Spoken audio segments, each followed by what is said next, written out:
Bonjour et bienvenue dans Transparence, le magazine de la rédaction qui parle de l'actualité et qui donne la parole à ceux qui font l'actualité. Et notre invité ce midi, c'est Thierry Santa, le président du groupe Rassemblement Les Républicains MPC au Congrès de la Nouvelle-Calédonie. Bonjour. Bonjour. Merci d'avoir accepté notre invitation et vous faites l'actualité parce que vous étiez invité au groupe plénier sous format de comité destinataire qui s'est tenu hier au commissariat et que, comme Pierre Frogier et comme Bernard Deladrière, qui sont tous les deux signataires de l'accord de Nouméa, vous avez refusé de participer à cette réunion. Vous avez adressé tous les trois 2 courriers au commissaire pour expliquer votre attitude. Vous aviez déjà quitté la table du G10, le groupe de dialogue sur le chemin de l'avenir. Alors ce sera ma première question, Thierry Santa. Pourquoi refusez-vous la discussion ? Alors, on ne refuse pas la discussion, on refuse de participer à une mascarade. Je m'explique, on a fait un premier courrier, vous l'avez dit, parce que le premier ordre du jour de cette réunion concernait uniquement le bilan de l'accord de Nouméa. Or, quand on sait que, à plusieurs reprises, au moins à 2 reprises, l'ancien groupe du G10, G7 maintenant, à plusieurs reprises donc a travaillé sur ce thème-là et a produit donc un bilan politique de l'accord de Nouméa que nous contestons, il était hors de question pour nous de participer à une session de rattrapage pour faire en sorte que ce bilan, mélangé à un bilan technique qui était présenté, fasse l'objet d'une validation de notre part. À la suite de ce refus de participer que nous avons formulé au commissaire, comme par hasard, l'ordre du jour s'est étoffé de la réunion. Il a été complété effectivement avec trois nouveaux points. Voilà, dont un point sur les listes électorales, qui était une discussion des travaux en cours du groupe de travail au commissariat sur le sujet, qui avait pour objectif de retrouver un certain nombre d'électeurs qui apparaissaient sur la liste de la direction des affaires coutumières, mais qui n'apparaissaient pas sur les listes électorales. Et puis, au fil des travaux, ils se sont rendus compte que nombre de ces personnes, finalement, soit étaient déjà inscrites sous d'autres noms, soit étaient décédées, soit étaient purement et simplement introuvables. Et il restait que 300 personnes qu'ils ont donc décidé hier d'inscrire sur la liste électorale. Mais là aussi, on considère que la réunion n'avait aucun intérêt, puisque ces 300 personnes, finalement, respectent les critères qui ont été définis, les modalités d'inscription qui ont été définies à plusieurs reprises dans différents comités des signataires. Autrement dit, ce sont des personnes soit de droit de statut coutumier et nées en Nouvelle-Calédonie, donc qui sont inscrites d'office sur la liste référendaire, soit des personnes nées en Nouvelle-Calédonie de statut de droit commun mais présentes depuis 3 ans, ça c'est le dernier accord, donc le dernier comité des signataires, et qui vont donc être inscrites sur la liste référendaire. Donc quel était l'intérêt de réunir le groupe pour décider finalement d'appliquer les décisions que nous avions déjà prises. Et puis le dernier point donc, qui avait été rajouté, c'est des échanges sur le principe d'une communication de l'État sur les enjeux du scrutin. Et là non plus, vous n'étiez pas prêt à en parler. Alors là non plus, sachant que c'est quelque chose que nous demandons depuis très longtemps, parce que c'est simplement réglementaire. Quand l'État organise un référendum, il a l'obligation légale d'expliquer les conséquences du choix qui va être exprimé par les électeurs. Alors on va revenir sur ces différents points puisque cette réunion s'est tenue sans vous hier après-midi. Mais tout de même, et vous le dites dans vos courriers, ça fait des années que vous voulez discuter, que vous proposez des réunions de discussion, de négociation. Pourquoi est-ce que maintenant qu'on vous le propose, vous refusez d'y aller ? Parce que le contexte n'est pas du tout le même. Nous, vous le rappelez, ça fait des années que le Rassemblement a fait un certain nombre de démarches pour inciter les partenaires historiques de l'accord de Nouméa de se retrouver à nouveau autour de la table pour discuter d'un nouvel accord. C'était ça notre objectif. Et d'un nouvel accord qui maintienne la Calédonie dans la France, comme ça a été le cas en 88 et en 98, et ce qui nous a permis de vivre en paix les uns avec les autres pendant 30 ans. C'était ça notre objectif, et donc nous avons tout fait pour expliquer à nos partenaires, que ce soit l'État, que ce soit les partenaires indépendantistes, qu'il était nécessaire rapidement de se remettre autour de la table et d'envisager une continuité dans ce sens. Aujourd'hui, on n'est pas du tout dans le même contexte. On est face à un référendum binaire. C'est la décision qui a été prise. Nous n'avons pas été entendus dans nos démarches préalables. Et on se retrouve finalement avec la possibilité soit d'une Nouvelle-Calédonie qui reste au sein de la République, ce que nous souhaitons bien sûr, soit d'une Nouvelle-Calédonie qui décide, par malheur, de devenir indépendante. On ne peut pas avoir la même démarche de discussion, de négociation préalable à un référendum binaire que ce qu'était notre démarche à nous, de discuter dans l'objectif de faire voter par référendum les Calédoniens, mais sur une nouvelle solution consensuelle, comme nous l'avions donc fait dans le passé.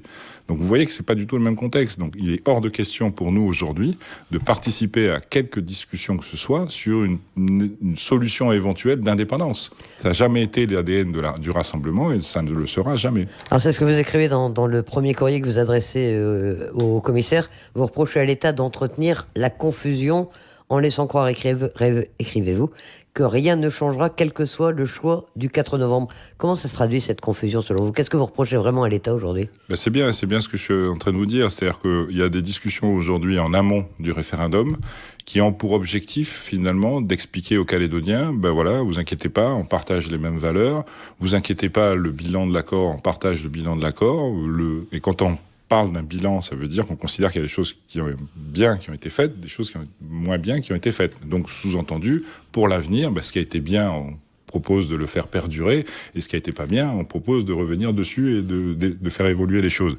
Donc vous voyez que c'est déjà finalement anticipé la décision que vont prendre les Calédoniens lors du référendum.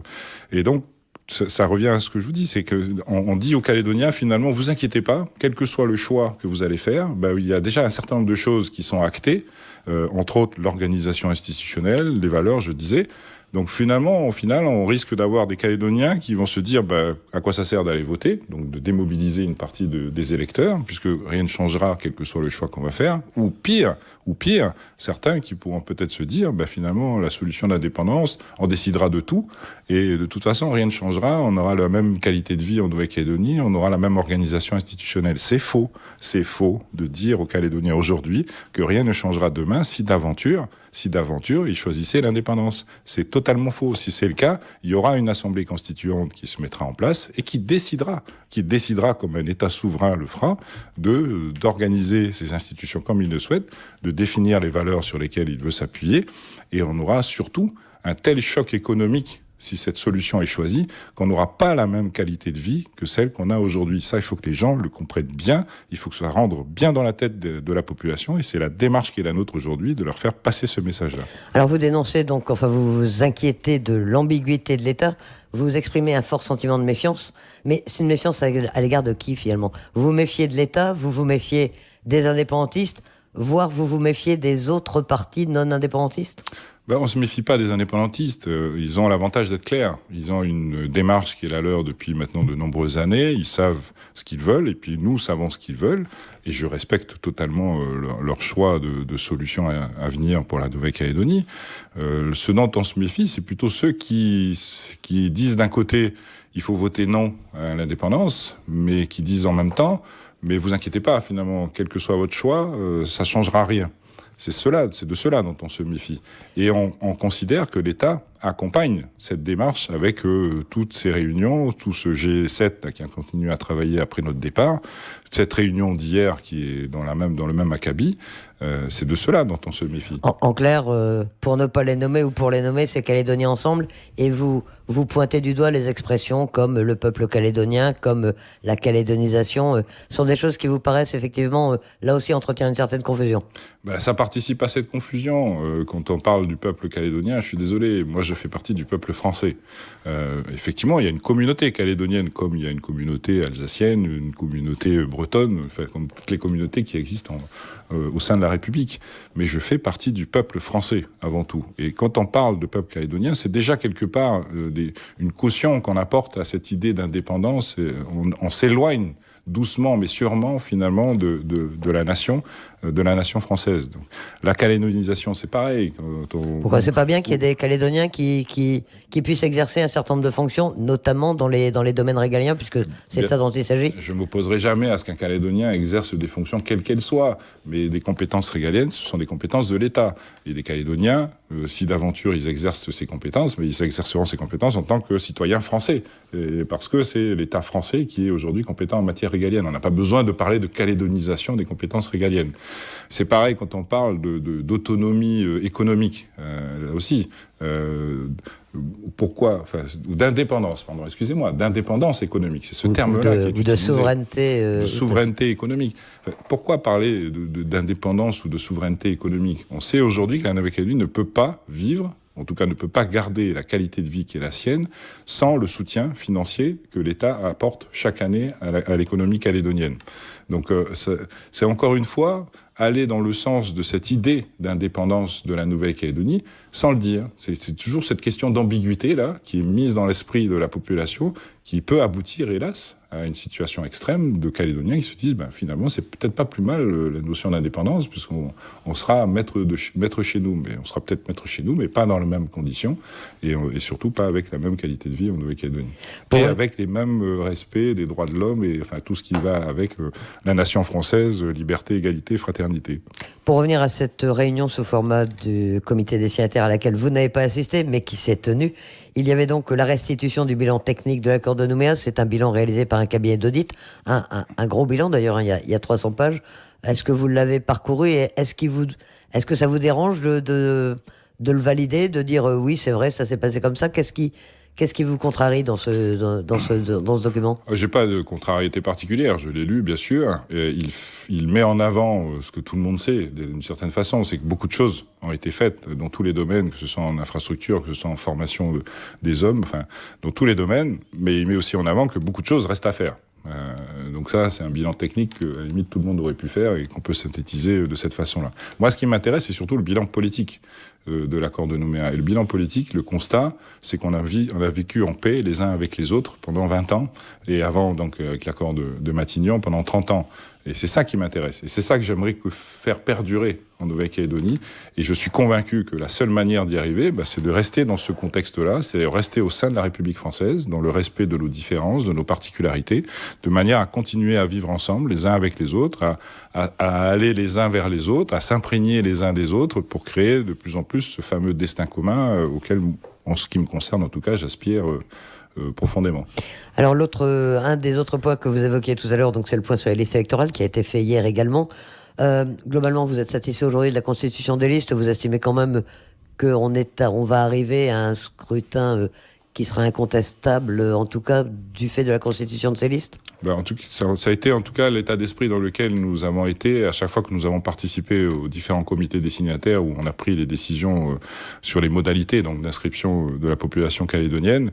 L'objectif c'était bien celui-là, c'était de faire en sorte que ce référendum soit le plus sincère possible, autrement dit que tous ceux qui sont aptes à voter à ce référendum, qui respectent les critères pour pouvoir voter à ce référendum, puissent le faire, donc, et que derrière, on ait les moins de possibilités de contestation possible. Je dis ça parce que je sais que certains utiliseront malgré tout les dernières petites failles éventuelles qu'ils pourraient trouver pour justifier d'une non-participation au référendum. Mais je crois qu'aujourd'hui, on est allé vraiment au bout de toutes les procédures pour faire en sorte que on ne mette personne sur le bord du chemin et que chacun puisse s'exprimer véritablement. Pareil, pour les procurations, on a limité les procurations parce que ce qu'on voulait, c'est que ce soit vraiment chaque individu, chaque Calédonien qui prenne la responsabilité qui est la sienne pour décider de l'avenir de son pays et surtout de ses enfants. Et donc, c'est toutes ces procédures qui ont été définies et qui me paraissent être effectivement pertinentes pour faire en sorte que le référendum soit le plus juste possible et le plus sincère possible. Quand on entend un concomitant dire à l'issue de cette réunion hier soir qu'il n'est toujours pas satisfait et qu'il estime qu'il y a toujours 3000 personnes qu'on n'a pas retrouvées, ça vous semble inquiétant ou c'est uniquement de la posture à votre avis ? Je pense que ça participe plus de la posture, parce que, encore une fois, les personnes qui apparaissaient sur ce fameux fichier de la direction des affaires coutumières de la Nouvelle-Calédonie, on s'est rendu compte que de beaucoup d'entre elles qui n'apparaissaient pas sur les listes électorales, a priori, finalement, soit y apparaissaient déjà, mais sous un autre nom, soit étaient décédés, donc ça prouve la qualité de la tenue de ce fichier, soit n'apparaissaient nulle part, avaient soit disparu ou étaient partis depuis suffisamment longtemps, en tout cas, pour que plus personne ne se souvienne d'eux. Enfin voilà, donc je crois qu'on est maintenant au bout du chemin et qu'on a réussi à faire en sorte que, encore une fois, les 99,99% des électeurs qui doivent s'exprimer sont inscrits sur la liste. Il restera peut-être quelques électeurs. Ça, c'est peut-être le seul point positif que je retirerai de la réunion d'hier, c'est que jusqu'au dernier moment, finalement, si un électeur arrive devant un bureau de vote et constate ce jour-là qu'il n'est pas inscrit sur la liste électorale, il y aura encore une procédure qui permettrait d'aventure, bien sûr, il respecte les critères pour être inscrit, de pouvoir l'inscrire jusqu'à la dernière minute. De pouvoir s'inscrire jusqu'au dernier moment, oui, c'est une proposition qui a été faite hier, qui doit encore être formalisée, ouais. Et ça vous paraît une bonne chose, donc de permettre... Sur le principe, c'est une bonne chose. Dans la pratique, je ne sais pas comment précisément ça va se mettre en œuvre, mais sur le principe, dès lors qu'on a à l'esprit cette volonté d'inscrire tout le monde et de laisser personne sur le bord du chemin, sur le principe, c'est une bonne chose. Alors, dernier point, celui qui ne fait pas consensus d'ailleurs, et que vous aviez soulevé dans votre deuxième lettre au commissaire, c'est ce principe d'une communication de l'État sur les enjeux du scrutin. Alors, vous le disiez, c'est presque une obligation qui est faite à l'État. Quelle est votre position ? Qu'est-ce que vous attendez de l'État exactement ? On est maintenant à un peu plus de 2 mois de la consultation. Est-ce qu'il doit communiquer sur les enjeux ou non ? C'est une obligation légale, d'abord, je le disais tout à l'heure, c'est la loi qui le prévoit. L'État est obligé d'indiquer aux électeurs les conséquences du choix qu'il doit faire à un moment lors d'un référendum. C'est une demande forte qui a été formulée également par l'ONU. Donc je pense que l'État n'a pas trop le choix en la matière.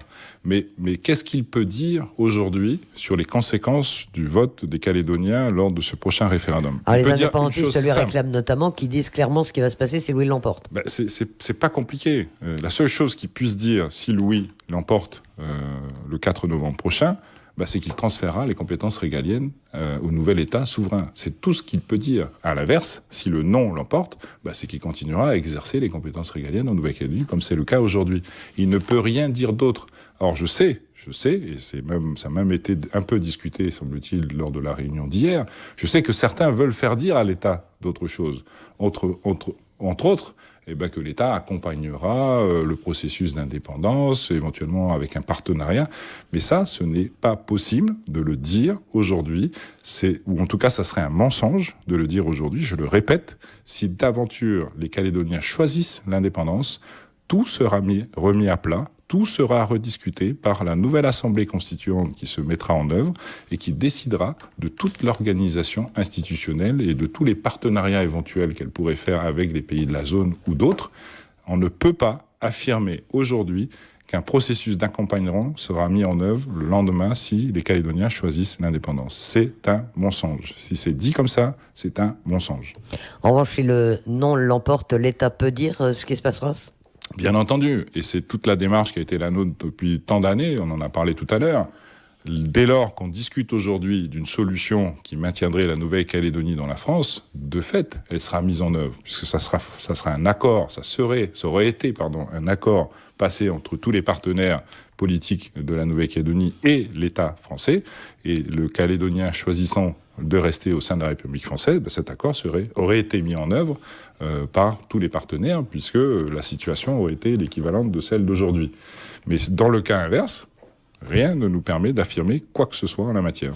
Alors, Thierry Santa, vous l'abordez également dans la deuxième lettre que vous avez écrite au commissaire en évoquant ce point, et c'est une demande récurrente du Rassemblement. Vous savez bien que jamais l'État va ne se prononcer officiellement pour le maintien de la Calédonie dans la France. Ça vous choque pas, mais vous continuez à lui demander. Vous pensez qu'il peut encore le faire ? Dans la lettre, on a mis un exemple récent. L'État espagnol, lui, s'est pas privé de dire que la Catalogne était une partie intégrante de la nation espagnole. Donc, et ça me paraît tout à fait naturel. Je veux dire, un État doit préserver l'unité qui est le sien. Ça ne préjuge pas après du choix que les Calédoniens... Ça reste un référendum d'autodétermination. Mais qu'est-ce qui empêche l'État de dire clairement que la Calédonie est une partie intégrante de la France aujourd'hui et qu'elle aimerait bien que ça reste le cas dans l'avenir. Et ça me paraîtrait même plutôt naturel. Je vois pas pourquoi un responsable politique français dirait j'aimerais bien que la Calédonie quitte l'unité française. Ça serait un petit peu aberrant quand même, quelque part. Vous l'attendez encore d'ici le 4 novembre ? Vous pensez qu'il peut y avoir une communication dans ce sens ? Vous savez, on est plus naïf. On a quand même conscience des contraintes qui sont celles de l'État aujourd'hui. Finalement, au vu du déroulement de cette réunion, vous regrettez pas de ne pas y être allé ? Absolument pas. Mais vous savez, une petite boutade, je vois un aspect positif, moi, à cette réunion d'hier, quand même. C'est qu'elle s'est déroulée en Nouvelle-Calédonie. Vous imaginez, si tout le monde était parti à Paris pour un comité des signataires pour le résultat qui en est sorti, ça aurait pu faire un peu parler nos électeurs calédoniens. Et puis rappelons que lundi, il y a une nouvelle réunion pour faire le point, justement, sur cette question de la communication de l'État sur les enjeux de la consultation. Autre sujet qu'on voulait aborder avec vous, Thierry Santa, c'était la semaine dernière, longue séance du Congrès pour adopter tous les textes pour la mise en œuvre de la TGC. Est-ce que maintenant vous êtes rassuré pour la mise en œuvre de cette taxe générale à la consommation au 1er octobre ? Absolument pas. Absolument pas. Les discussions ont été assez vives lors de la séance donc de mercredi dernier pour adopter d'une part le texte qui définit les taux définitifs de la TGC à partir du 1er octobre, mais surtout le texte qui modifie les dispositions de la loi compétitivité prix, rappelez-vous, qui avait déjà fait l'objet de beaucoup d'agitation il y a 2 ans de ça, en 2016. Là, aujourd'hui, on a réussi à faire adopter un amendement qui fait suite à un accord qui a été passé entre les partenaires sociaux le 17 août dernier. Donc, vous voyez qu'ils ont continué à travailler jusqu'au dernier moment, nos partenaires sociaux, contrairement à ce que le gouvernement peut dire par ailleurs. Il y a un accord qui a été passé entre partenaires sociaux et on a réussi, donc, je répète, à faire intégrer au texte un amendement qui va dans le sens de cet accord. Non pas qu'on considère que c'est la meilleure façon de mettre en œuvre la TGC, puisque sur le principe même d'encadrer les prix et les marges, comme souhaite le faire le gouvernement, ce principe-là ne nous convient pas. Et nous sommes rejoints en la matière par l'autorité de la concurrence. Là, je parle du contrôle des marges. L'autorité de la concurrence a toujours dit dans toutes ses interventions que c'était pas la meilleure solution pour faire baisser les prix. La meilleure solution, de toute façon, c'est la concurrence. C'est de mettre en place une concurrence effective entre plusieurs opérateurs de manière à ce qu'il y ait un jeu de concurrence qui fasse baisser les prix. Donc, tout ça a fait l'objet, je répète, de discussions. On a réussi à faire adopter cet amendement, mais ce n'est que la première roue de la charrette. Il y a derrière encore toute une série de dispositions qu'il faut arriver à faire imposer au gouvernement. D'abord à l'occasion du vote de la délibération d'application qui doit se tenir dans une quinzaine de jours, mais ensuite derrière, surtout au niveau des arrêtés que le gouvernement va devoir prendre pour définir justement les modalités de cet encadrement des prix et des marges des entreprises. Et vous avez des doutes sur sa volonté de prendre ces arrêtés, de les mettre en œuvre ? En tout cas, la question a été posée mercredi au président du gouvernement qui nous a répondu que pour l'instant, il n'avait pas pris de décision, qu'il laissait ses services travailler. Donc ça, c'est pas fait pour nous rassurer, je vous le garantis. Et c'est la raison pour laquelle nous nous sommes abstenus sur cette loi, puisqu'on attend de voir comment le reste va se mettre en place. Et encore une fois, ce dispositif qui a fait l'objet de cet accord entre les partenaires sociaux est un dispositif à minima. C'est-à-dire qu'ils étaient tellement contraints par le président du gouvernement qu'ils ont été obligés de trouver cet accord. Mais c'est pas la meilleure manière de mettre en œuvre la TGC en tout état de cause. Donc c'est vraiment pour limiter les dégâts, voilà, je vais dire les choses comme ça, que cet accord a été trouvé et que nous allons nous efforcer, d'essayer de le mettre en œuvre au niveau du Congrès et de l'imposer surtout au gouvernement. Et concernant les dispositions qui ont été adoptées sur les stocks, là, est-ce que ça vous paraît conforme à ce que... Là, c'est pareil, le gouvernement se prévaut d'un accord avec les partenaires sociaux et donc justifie ce texte pas sur la base de cet accord, mais c'est pareil, les partenaires sociaux ont été face à 2 possibilités. Soit ont remboursé tout leur stock, toutes les taxes d'importation qu'ils avaient payées sur leur stock avant la mise en place de la TGC à 100%, mais en 2 temps. Un premier temps, 50% tout de suite, et puis les 50 autres % sur 4 ans. Soit 70% tout de suite, et puis vous vous asseyez sur les 30%. Donc forcément, le choix des partenaires a été la solution, 50% tout de suite et le reste sur 4 ans. Mais vous imaginez l'impact sur la trésorerie des entreprises. Elles ont payé 100% de ces anciennes taxes et elles vont devoir attendre 4 ans pour pouvoir être remboursées de ces anciennes taxes. Il faut que les entreprises calédoniennes aient les reins suffisamment solides en termes de trésorerie pour supporter cette charge. Or, je suis pas convaincu que ce soit le cas de toutes les entreprises, et en particulier les petites et moyennes entreprises. Paradoxalement, donc vous êtes absolu sur ce texte, les Républicains calédoniens aussi. Un texte a été adopté par Calédonie Ensemble et par les 2 groupes indépendantistes, mais le président du gouvernement et Calédonie Ensemble ont déclaré en séance qu'ils étaient contre cet impôt. Il n'y a pas un paradoxe quelque part ? Ça, je crois qu'ils anticipent l'impact de la mise en place de cette TGC sur l'économie calédonienne, qui, à mon avis, va être assez importante. Et hélas, pas forcément dans le sens d'une baisse des prix dans tous les cas. Il y aura peut-être même, et j'en suis convaincu, certains prix qui vont augmenter, d'autres qui vont baisser. Mais en tout cas, ça aura un impact sur les entreprises calédoniennes. Et qui dit un impact sur les entreprises calédoniennes, dit un impact sur l'emploi des Calédoniens. Parce que c'est de ça dont on parle. Hein. Moi, je suis pas là pour défendre les entreprises, je suis là pour défendre les emplois des Calédoniens. Et donc, ils anticipent cette situation compliquée, je pense, en tenant ce discours. Mais le fait est que c'est bien le gouvernement germain qui a mis en œuvre tout le processus aujourd'hui d'adoption de la TGC, qui a mis en œuvre surtout toutes les conditions dans lesquelles cette TGC va être mise en place au 1er octobre prochain. Et c'est bien eux qui porteront la responsabilité de ces difficultés à venir. Thierry Santa, vous n'êtes plus président du Congrès aujourd'hui. Est-ce que vous avez retrouvé une liberté de ton, notamment en pouvant intervenir plus directement et plus facilement dans l'hémicycle? Est-ce que vous en êtes satisfait finalement Complètement.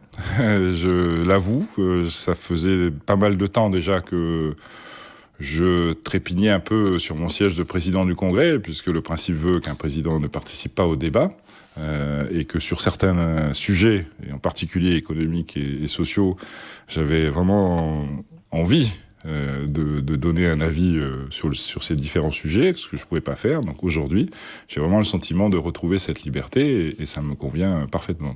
Alors on le disait tout à l'heure, on doit être à 70 jours maintenant du référendum du 4 novembre. C'est très bientôt. Est-ce que vous avez le sentiment que les Calédoniens sont suffisamment mobilisés?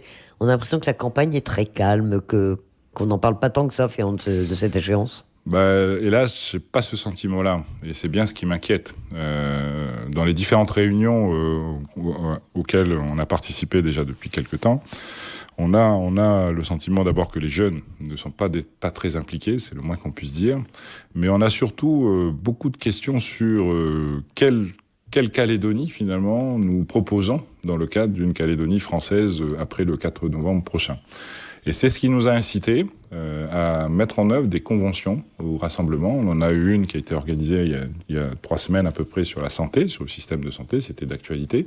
On en a une autre, et je profite pour en parler ce matin, qui se tiendra demain matin, demain toute la journée, une partie de la journée du moins, à partir de 9h du matin à l'auditorium de la CCI, une convention économique. Donc là aussi, c'est un moment d'actualité. Donc j'incite tous les Calédoniens à participer à cette convention. C'est ouvert au grand public. C'est bien l'objet de la démarche, c'est d'entendre finalement la société civile donner un avis sur ces différents sujets. Donc tous ceux qui sont intéressés par ces questions économiques, je les incite à nous rejoindre demain à la CCI. Demain matin à 9h à l'auditorium de la CCI. Ça dure de 9h à 15h à peu près. Donc avec des thématiques, la première que je vais animer moi-même, qui est la stratégie économique calédonienne, donc c'est plus la politique publique qu'on peut envisager pour l'avenir. Un deuxième atelier qui sera sur justement l'emploi et les salaires, comment garantir l'emploi et les salaires en Nouvelle-Calédonie, et un troisième atelier l'après-midi, ça c'est 2 ateliers du matin, un troisième atelier l'après-midi sur la mine, sur le secteur de la mine, comment développer encore ce secteur et comment faire en sorte qu'il reste une pièce maîtresse dans l'économie calédonienne. Les Calédoniens sont pas assez mobilisés, dites-vous. Est-ce que c'est pas la faute des responsables politiques, des partis? Est-ce que vous avez suffisamment expliqué les enjeux de cette échéance du 4 novembre et est-ce qu'il y a encore le temps de le faire? Il y aura de toute façon toujours le temps de le faire jusqu'à la veille du référendum. C'est ce qu'on fera, c'est ce qu'on s'efforcera de faire. Alors je sais pas si... J'espère que plus on s'approchera de la date, plus les Calédoniens s'en intéresseront. C'est aussi possible, hein, je veux dire, peut-être que certains considèrent qu'ils ont encore un peu de temps devant eux. Mais je crois que peut-être aussi le fait qu'il y ait un peu ces divisions entre les uns et les autres, ça incite pas forcément les gens à s'intéresser davantage au sujet. Enfin, j'arrive pas à avoir très sincèrement d'explications plausible, flagrante du moins, de ce phénomène. Mais ce qui est sûr, c'est que ça nous incite, nous, responsables politiques du Rassemblement, à être encore plus dynamiques dans notre volonté d'expliquer aux Calédoniens les conséquences de ce choix fondamental pour leur avenir et pour l'avenir de leurs enfants. Et donc à aller à leur rencontre au maximum, à l'occasion de diverses réunions, à l'occasion de ces conventions que je viens d'évoquer, pour qu'ils aient vraiment conscience de l'importance de ce vote. Thierry Santa, président du groupe Rassemblement Les Républicains MPC au Congrès de la Nouvelle-Calédonie. Merci d'avoir accepté notre invitation. Merci de l'invitation.